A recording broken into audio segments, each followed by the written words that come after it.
A very strong woman. At meron pong kasabihan, the strongest wings are those who fly alone. Ang ganda po.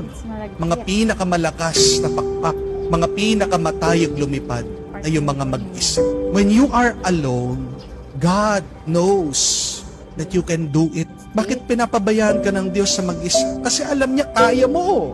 Kasi alam niya malakas ka.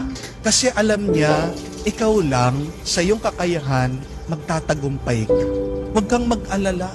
Kahit na nahihirapan ka, nasasaktan ka, napapagod ka sa buhay, kung mag-isa ka, isang mabuting balita, hindi ka papabayaan na mag-isa ng Diyos kung hindi naniniwala ang Diyos sa iyong kayahan.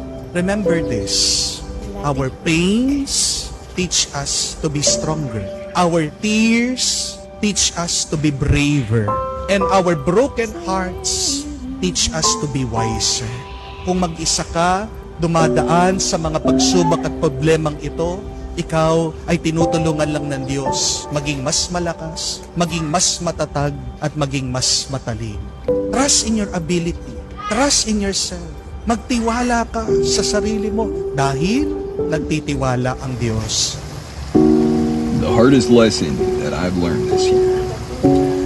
Sometimes it's better to just let things be.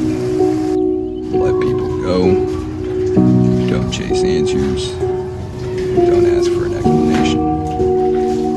Don't fight for closure.